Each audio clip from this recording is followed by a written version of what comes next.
ఆత్మీయులైన YouTube ప్రేక్షకులకు నమస్కారం.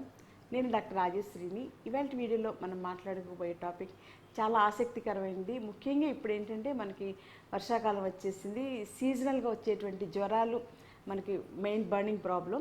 అందులో ఏంటంటే మలేరియా, టైఫాయిడ్, తర్వాత డెంగ్యూ ఫీవర్, చికెన్ గున్యా ఇలాంటి వాటితో పాటుగా రకరకాల ఫీవర్స్ రావడం, వైరల్ ఫీవర్స్ రావడం ఎక్కువగా ఉంటాయి. కాబట్టి ఈ నేపథ్యంలో టైఫాయిడ్, మలేరియా లాంటి క్రానిక్ జ్వరాలకు కూడా, ఫీవర్స్ కూడా ఆయుర్వేదిక్ లైన్ ఆఫ్ ట్రీట్మెంటు పనిచేస్తుందా అనేది ఇవాళ వీడియోలో చాలా ఆసక్తికరమైనటువంటి విషయం.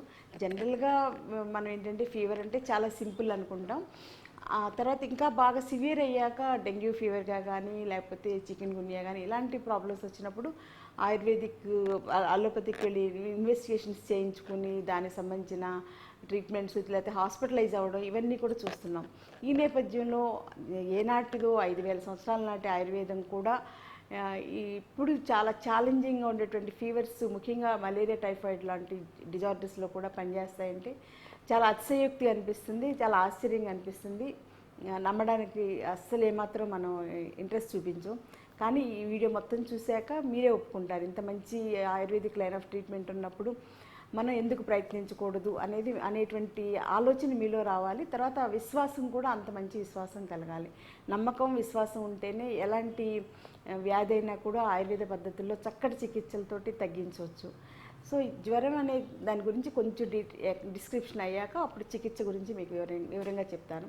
జనరల్గా జ్వరం అనేది మనకి ఫీవర్ అనిపించిన వెంటనే షాప్కి వెళ్ళి ఒక ట్యాబ్లెట్ తీసుకోవడం, పారాసిటమాల్ ట్యాబ్లెట్ లాంటివి వేసుకోవడం, 2-3 రోజులు చూస్తాం. కోల్డ్ కూడా ఉంటే దానితో సిటిజన్ ట్యాబ్లెట్స్ వేసుకుంటాం, అయిపోతాం. డయేరియా ఉంటే దానికి సంబంధించిన లోమోటిల్ ట్యాబ్లెట్స్ వేసుకుంటాం. సో అలా మేనేజ్ చేస్తాం. అప్పటికి తగ్గకపోతే మనమే ఒక యాంటీబయాటిక్, యాంపిక్లాక్స్ కానీ సుప్రిస్టాల్ కానీ ఏదో ఒకటి ఒక యాంటీబయాటిక్ కూడా మనమే పెట్టేసుకుంటాం. ఇంకా తగ్గకపోతే ఇంకా బాగా ఇందులో ఎక్స్పీరియన్స్డ్ పేషెంట్స్ ఉంటారు, వాళ్ళు ఇన్వెస్టిగేషన్స్ కూడా వాళ్ళే చేయించేసుకుంటారు. ల్యాబ్కి వెళ్ళి ఫీవర్కి సంబంధించిన ఇన్వెస్టిగేషన్స్ ఏంటి అని చెప్పేసి అడిగి వాళ్ళే చేయించేసుకుంటారు.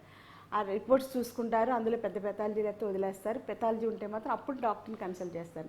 సో పేషెంట్స్కి ఉన్న మెడికల్ నాలెడ్జ్ ఇంత బాగా సఫిస్టికేటెడ్గా, వాళ్ళు వెల్ నాలెడ్జ్ తోటి ఉన్న పరిస్థితుల్లో ఏనాటి నుంచో ఉన్నటువంటి ఆయుర్వేదం, ఎప్పుడు అడుగును పడిపోయిన ఆయుర్వేదం, సరైనటువంటి అవగాహన లేని ఆయుర్వేదం, అపనమ్మకంతో కూడిన ఆయుర్వేదం, వైద్యం ఇంత శాస్త్రీయమైనటువంటి వ్యాధులకి, ఇంత క్రానిక్ డిజార్డర్స్ కూడా, ముఖ్యంగా మలేరియా, టైఫాయిడ్ అంటే అందరికీ తెలుసు. క్రానిక్ డిజార్డర్స్ ప్రతి సంవత్సరం వస్తూ ఉంటాయి, తగ్గుతూ ఉంటాయి, ఇబ్బంది పెడుతుంటాయి. పేషెంట్ చాలా ఇబ్బంది పడుతుంటారు, బరువు తగ్గిపోతుంటారు, మళ్ళీ 6 నెలలు కష్టపడితే కొంచెం బరువు పెరుగుతారు, మళ్ళీ లోపల విపరీతమైనటువంటి నీరసం, నిస్త్రాణ, మొత్తం వాళ్ళకి ఎకడమిక్ కేర్ అంతా లాస్ అయ్యేంతగా ఈ టైఫాయిడ్ ఫీవర్స్ పేషెంట్స్ని పీడిస్తూ ఉంటాయి. సో ఈ నేపథ్యంలో ఈ టైఫాయిడ్ జ్వరానికి కూడా ఆయుర్వేదిక్ లైన్ ఆఫ్ ట్రీట్మెంట్ పనిచేస్తుంది అనేది ఇవాళ సైంటిఫిక్గా మీకు కేసు ప్రజెంట్ చేస్తాను. అప్పుడు మీకు కరెక్ట్గా అవగాహన అనేది కలుగుతుంది. అది ఎలా అంటే ఆయుర్వేదంలో జ్వరాల గురించి, ఆయుర్వేదంలో ఒక 30 రకాల వ్యాధుల గురించి చెప్పబడినటువంటి పుస్తకాలు, ఏ పుస్తకాలు చూసినా కూడా అందులో జ్వరం గురించిన టాపిక్ చాలా ఎక్కువగా చెప్పబడింది. ముఖ్యంగా చరక సంహితలో చాలా రకాల వ్యాధుల గురించి, డయాబెటీస్ గురించి, సోరియాసిస్ లాంటి స్కిన్ డిజార్డర్స్ గురించి, అన్ని వాత వ్యాధులు, నడుము నొప్పులు, మోకాళ్ళ నొప్పులు అన్నింటి గురించి డిస్క్రైబ్ చేయబడినటువంటి ఈ చరక సంహిత పుస్తకంలో జ్వరం గురించి చాలా ఎక్కువ పేజీలు వర్ణించబడింది. అంటే జ్వరం రావడానికి కారణాలు ఏంటి, జ్వరం వచ్చాక అందులో రకాలేంటి, ఏ జ్వరం లక్షణాలు ఏంటి, ఏ జ్వరానికి ఏ రకమైన చికిత్స చేయాలి, జ్వరంతో పాటుగా అనుపానంగా వేడి నీళ్ళు తాగితే మంచిదా, చల్లటి నీళ్ళు తాగితే మంచిదా, తర్వాత దాంతోపాటుగా కషాయ యోగాలు ఏంటి, చూర్ణాలు ఏంటి, వస్తికర్మ ఏంటి, విరేచన కర్మ ఏంటి, పంచకర్మ ఏంటి, నస్యకర్మ, తర్వాత ధూమాలు, కొన్ని రకాలైనటువంటి ధూపాలు కూడా వేయడం వల్ల మీకు కొన్ని రకాల జ్వరాలు తగ్గడానికి కూడా అవకాశం ఉంది. ఇలా చాలా డీటెయిల్డ్గా జ్వరం గురించి చెప్పబడినటువంటి వైద్యశాస్త్రం ఆయుర్వేద వైద్యశాస్త్రం. సో ఈ రిఫరెన్స్లు ఏంటంటే జ్వరం, ముఖ్యంగా టైఫాయిడ్ గురించి మనం ఒకసారి తెలుసుకుందాం. జనరల్గా టైఫాయిడ్ అనేది అందరికీ తెలిసిందే, సీజనల్గా వర్షాకాలంలో ఎక్కువగా చూస్తూ ఉంటాం. మలేరియా, టైఫాయిడ్ రెండు కూడా రిపీటెడ్గా రీఅకరెన్స్ అయ్యే పేషెంట్స్ ఎక్కువ మంది ఉంటారు. ఎందుకంటే మలేరియా వచ్చిన తర్వాత టైఫాయిడ్ రావడానికి కూడా ఎక్కువ అవకాశం ఉంది. ఆయుర్వేదంలో దీన్ని సన్నిపాత జ్వరం అంటాం. సో జ్వరాలు చెప్పాం కదా, 10 నుంచి 20 రకాల జ్వరాలు ఉంటాయి ఆయుర్వేద చికిత్సలో. అందులో ఏంటంటే కొన్ని సాధ్యాసాధ్య జ్వరాలు, అంటే కొన్ని జ్వరాలు తగ్గుతాయి, సాధ్యం అవుతాయి, కొన్ని అసాధ్య జ్వరాలు ఉంటాయి. ఇలా డీటెయిల్గా చెప్పబడినటువంటి టాపిక్లో జనరల్గా కఫజ జ్వరం, కఫజ జ్వరం అంటే బాగా ఫ్లమ్ ఎక్కువగా ఉండి దగ్గు రావడం కానీ, వామిటింగ్ సెన్సేషన్ ఎక్కువగా ఉండడం, ఆకలి లేకపోవడం, ఇది కఫజ జ్వరం. ఈ కఫజ జ్వరంలో మనం చేయవలసిన చికిత్సా విధానానికి వస్తే వమన కర్మ, ఆయుర్వేద పంచకర్మ చికిత్సల్లో వమన కర్మ అనేది చాలా ఇంపార్టెంట్. సో వమన కర్మ చేస్తే కనుక ఈ ఫ్లమ్కి సంబంధించినవి బ్రాంకైటిస్ కానీ, ఆస్మా కానీ, సైనడైటిస్ ప్రాబ్లమ్స్ కానీ, ఇక్కడ మనకి అన్నం ప్రేవ నుంచి పైన ఉండేటువంటి ఫ్లమ్ అంతా కూడా మెయిన్ కారణం కాబట్టి అది తగ్గడానికి కఫజ జ్వరాల్లో వమన కర్మ చేయబడింది, శాస్త్రంలో చెప్పబడింది. అలాగే జీర్ణ జ్వరాలు, క్రానిక్ ఫీవర్స్లో నస్యకర్మ చేయమని చెప్పేసి చాలా వివరంగా చెప్పబడింది. అలాగే విషమ జ్వరాల్లో కొన్ని రకాలైనటువంటి ధూపాలు ఉపయోగించమని చెప్పారు. అంటే విష జ్వరాల్లో ధూపాలు పెట్టమని చెప్పేసి ఉంటుంది. అంటే మనకి ఫ్యూమిగేషన్ అంటాం కదా, ఆ ఫ్యూమిగేషన్ వల్ల ఆ విషాలకు టాక్సిక్ ఎఫెక్ట్ తగ్గుతుంది కాబట్టి అలా చెప్పబడింది. అలా కాకుండా కొన్ని జ్వరాలు ఏంటంటే రోగికి బలం తక్కువగా ఉంటుంది, అంటే దాన్ని ధాతు బలం అంటాం. రోగి బలం తక్కువగా ఉంటుంది, రోగ బలం జ్వరం యొక్క సివియారిటీ ఎక్కువగా ఉంటుంది. అలాంటప్పుడు నిరూహ వస్తి అని చెప్పేసి స్పెషల్గా కషాయాలతోటి వస్తికర్మ చేయమని చెప్పేసి చాలా స్పష్టంగా చెప్పబడింది. అలాగే కొన్ని రకాల జ్వరాల్లో అనువాసన వస్తి అంటే తైల వస్తి ఇవ్వమని చెప్పేసి చెప్పబడింది. ఇట్లాగా చాలా రకాల పంచకర్మ చికిత్సల్ని ఏ జ్వరంలో స్పెసిఫిక్గా ఎలా చేయాలనేది చాలా డీటెయిల్గా డిస్క్రైబ్ చేయబడింది. కొన్ని జ్వరాల్లో, జీర్ణ జ్వరాల్లో ధాతుబలం అంతా బాగుండి రోగి బలం, రోగబలం కరెక్ట్గా అసెస్ చేసుకుని విరేచన కర్మ చేయాలని చెప్పేసి ఉంది. సో ఇలాగా ఏ వ్యాధి సివియారిటీ అనేది మనం పల్స్ని బట్టి రోగి బలం, రోగబలం అంతా అసెస్ చేసుకుని ఏ కండిషన్లో ఏ పంచకర్మ చికిత్సలు చేయాలి, ఏ చూర్ణాలు ఇవ్వాలి, ఏ కషాయాలు ఇవ్వాలి, ఏ ఘృతపానంగా ఇవ్వాలి, ఇలా నస్యకర్మ ఎప్పుడు చేయాలి, ఇవన్నీ కూడా అసెస్ చేసుకోవడం అనేది చాలా ఇంపార్టెంట్. సో నా దగ్గర నాకున్నటువంటి ఈ గత 35 సంవత్సరాలుగా వైద్య అనుభవంలో ఒక సింపుల్ కేసు మీకు ప్రజెంట్ చేస్తాను. అదేంటంటే టైఫాయిడ్ ఫీవర్ చిన్నప్పటి నుంచి ప్రతి సంవత్సరం మలేరియా 2-3 సార్లు రావడం అనేది ఆయనకి అలవాటు. అంటే అది సీజనల్గా అలవాటు అయిపోయింది వాళ్ళ ఇంట్లో వాళ్ళకు కూడా. అలా కాకుండా సీజనల్గా శరదృతువు అంటాం, అంటే దసరా పండుగ ఆ పీరియడ్లో ప్రతి సంవత్సరం టైఫాయిడ్ రావడం, ఒక నెల రోజులు జ్వరంతో బాధపడటం, ఆ నెల రోజులు ఆహారం ఏం తీసుకుండా ఓన్లీ లిక్విడ్స్లో ఉండడం, ఈ లోపల సిప్రోఫ్లాక్సిన్ లాంటి హయ్యర్ యాంటీబయాటిక్స్ వాడడం, అదంతా అయిన తర్వాత ఎప్పటికో జ్వరం తగ్గడం అనేది, టైఫాయిడ్ జ్వరం అనేది అలా క్రానిక్గా కొన్ని సంవత్సరాలు, అంటే మోర్ దాన్ 15 years నుంచి ఉన్నటువంటి వ్యక్తికి ఆ సంవత్సరం కూడా నాకు తెలిసి 1999-2000 ఆ పీరియడ్లో ఆ సంవత్సరం కూడా 30 days, అంటే వాళ్ళు నెల నుంచి జ్వరంతో బాధపడుతున్నారు, జ్వరం తగ్గట్లేదు, యాంటీబయాటిక్ సిప్రోఫ్లాక్సిన్ అయిపోయింది, కంప్లీట్గా ఓన్లీ లిక్విడ్స్ డైటే, ఓన్లీ కొబ్బరి నీళ్ళు, మంచినీళ్ళు, మజ్జిగ, ఇంతే. ఇంకా అసలు జావ కూడా తీసుకోవట్లేదు నెల రోజుల నుంచి. ఇంకా ఆ పరిస్థితుల్లో నేను చూసి ఇంకా ఆయుర్వేదిక్ లైన్స్ ఏదైనా ట్రై చేస్తే బెటర్ కదా. 1 month నుంచి యాంటీబయాటిక్, సిప్రోఫ్లాక్సిన్ అంటే హైయెస్ట్ యాంటీబయాటిక్ 20 ఏళ్ల క్రితం. సో యాంటీబయాటిక్ కూడా చాలా రోజులు వాడేశారు, ఓన్లీ లిక్విడ్స్లో ఉన్నారు, అయినా టైఫాయిడ్ లొంగట్లేదు, ప్లస్ మలేరియా హిస్టరీ ఎప్పుడు ఉంది.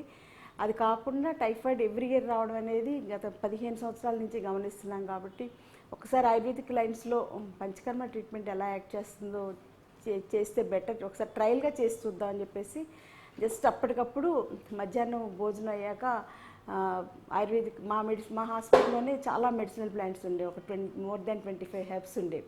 అందులో కొన్ని రకాల మెడిసిన్స్ మూలంతో సహా, వేర్లతో సహా తీసేసి శుభ్రంగా వేర్లంతా కడిగేసేసి మట్టితోటి అంతా లేకుండా అవి కషాయం పెట్టేసేసి 4 o'clockకి వస్తికర్మ అనేది స్పెషల్ ట్రీట్మెంట్ ఆయుర్వేదిక్ లైన్స్లో. సో ఎనిమా ట్రీట్మెంట్ అనేది చేసాం.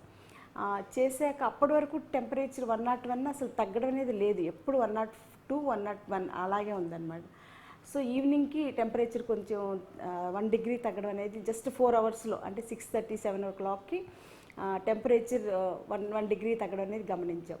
ఆ మర్నాడు ఎర్లీ మార్నింగ్ 8 o'clockకి కొంచెం ఆకలి వేస్తున్నట్టుగా అనిపించి ఉప్మా కానీ జావ కానీ తీసుకోవచ్చా అని చెప్తే జావ తీసుకోవడం బెటర్ అని చెప్పేసి జావ సజెస్ట్ చేసాం. సో ఆ మర్నాడు second day evening same time 4 o'clock లోపలే సెకండ్ డోస్ ఆఫ్ వస్తికర్మ చేసాం.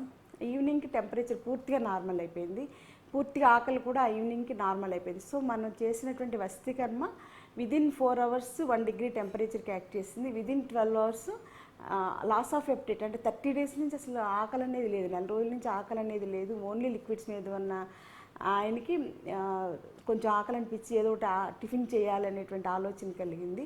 సెకండ్ డోస్ ఆఫ్ వస్తికర్మ ఎనిమా ఇచ్చేసేసరికి ఈవినింగ్కి అంటే మొత్తం అంతా కలిపి 36 అవర్స్, 36 + 4 40 అవర్స్ లోపల 24 అవర్స్ + 4 అవర్స్ 28 అవర్స్ కల్లా టెంపరేచర్ పూర్తిగా నార్మల్ అయిపోయింది. సో వసతికర్మ స్టార్ట్ చేశాక సెకండ్ డోస్ కూడా వసతికర్మ ఇచ్చాక 28 అవర్స్లో టెంపరేచర్ పూర్తిగా నార్మల్ అయిపోయింది. ఆ రోజు నుంచి ఈ రోజు వరకు మళ్ళీ మలేరియా కానీ టైఫాయిడ్ కానీ గత 20 సంవత్సరాల నుంచి మళ్ళీ రాలేదు. తర్వాత థర్డ్ డోస్ కూడా వసతికర్మ చేసాం. సో 3 డేస్ వసతికర్మతోటి 100% టైఫాయిడ్ ఫీవర్ అనేది పూర్తిగా తగ్గిపోయింది. విచిత్రం ఏంటంటే ఈ ఫీవర్ అనేది గత 15 సంవత్సరాల నుంచి టైఫాయిడ్తో సఫర్ అవుతున్నారు. దాంతోపాటుగా every year malaria fever 2-3 times రావడం అనేది తెలుసు మాకు. సో అటువంటి హిస్టరీ అంతా మొత్తం మారిపోయింది. మలేరియా పూర్తిగా పోయింది, టైఫాయిడ్ కూడా ఇంకా మళ్ళీ రాలేదు. అప్పటి నుంచి 20 ఇయర్స్ 99 నుంచి మళ్ళీ ఇంతవరకు మలేరియా కానీ టైఫాయిడ్ కానీ లేదు.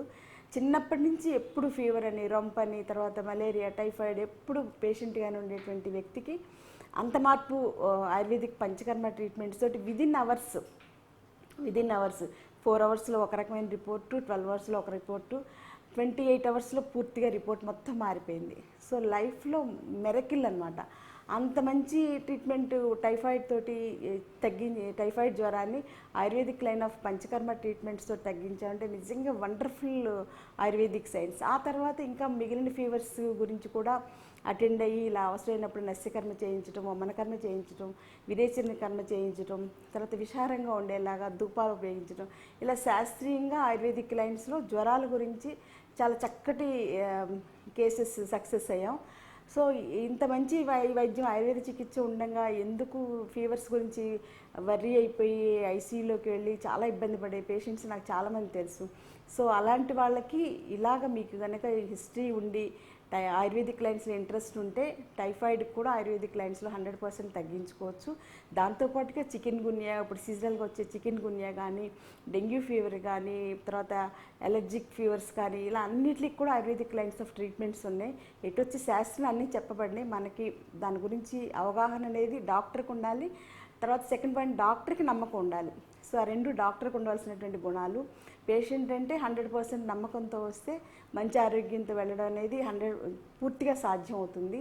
మీకు సరైనటువంటి అవగాహన, నమ్మకం అనేది చాలా ఇంపార్టెంట్. టైఫాయిడ్ తగ్గాక కరెక్ట్గా పచ్యంగా అంటే బీరకాయ చారు ఇలాంటి కొంచెం లైట్గా ఒక వారం రోజులు డైట్ అది ప్లాన్ చేస్తే మజ్జిగ ఎక్కువ వాడుకోవడం, పెరుగు పూర్తిగా మాన్పించేసేయడం. సో ఇలాగ సింపుల్ డైట్లో కొంచెం కేర్ తీసుకుంటే విదిన్ 1 వీక్ నార్మల్ అయిపోయారు. టెంపరేచర్ అంతా నార్మల్ అయిపోయింది. ఇక మళ్ళీ లైఫ్లో ఇంతవరకు టైఫాయిడ్ కానీ మలేరియా హిస్టరీ కానీ లేదు. సో ఇంత కేసు గురించి ఎంత దగ్గరగా స్టడీ చేసి ఎందుకు నేను ఎలా చెప్పగలిగానంటే నాకు మా ఇంట్లో వాళ్ళకి ఏ ప్రాబ్లం వచ్చినా సరే ఫస్ట్ అండ్ ఫార్మోస్ట్ నేను ఆయుర్వేదిక్ పంచకర్మ చేయడం అనేది నాకు మొదటి నుంచి అలవాటు. ఎందుకంటే అంత నమ్మకం నాకు చదువుకునేటప్పటి నుంచి నాకైతే ఆయుర్వేదం మీద చాలా నమ్మకం ఉంది. నేను సివియర్ ఆస్మాటిక్ పేషెంట్ని. నేను ఓన్లీ ఆయుర్వేద యోగా పద్ధతులతో 100% తగ్గించుకున్నాను. కాబట్టి మా ఇంట్లో వాళ్ళకి ఏ ప్రాబ్లమ్స్ వచ్చినా కానీ నేను ఇలా ఆయుర్వేదిక్ లైన్స్లోనే ఫస్ట్ అండ్ ఫార్మోస్ట్ ఆలోచిస్తాను. సో ఎమర్జెన్సీగా వేరే అలోపతిక్ డాక్టర్స్ వెళ్లకుండా ఆయుర్వేదిక్ లైన్స్లోనే తగ్గించడం అనేది నాకు అలవాటు అయిపోయింది. ఇంత హిస్టరీ మీకు చెప్పింది ఎవరి గురించో కాదు, మా వారి గురించే. మా వారు డాక్టర్ మాణికేశ్వరరావు గారు. ఆయన ఆయుర్వేద యోగా ఎక్స్పర్ట్. ఇలా ఆయన చిన్నప్పటి నుంచి మలేరియా టైఫాయిడ్ వలన చాలా సఫర్ అవడం అనేది వాళ్ళ ఇంట్లో వాళ్ళకి పెద్ద స్ట్రగుల్ అనమాట. అలాంటి పరిస్థితుల నుంచి ఆయన పూర్తి 100% నార్మల్ అయిపోయి మళ్ళీ మలేరియా టైఫాయిడ్ జ్వరాలు రాకుండా చేసినటువంటి ఆయుర్వేద వైద్య శాస్త్రానికి మా కుటుంబం చాలా రుణపడి ఉంది. సో ఇలాంటి అనుబంధాన్ని మీరందరూ పెంచుకుని ఆయుర్వేదంతో మంచి అనుబంధాన్ని పెంచుకోండి, అవగాహన పెంచుకోండి, మీ ఆరోగ్యాన్ని పరిరక్షించుకోండి. మరో మంచి వీడియోలో మళ్ళీ కలుసుకుందాం. Until then take care. Thank you. Thanks for watching Ratnam Media. For more videos, please do like, share and comment. Don't forget to subscribe.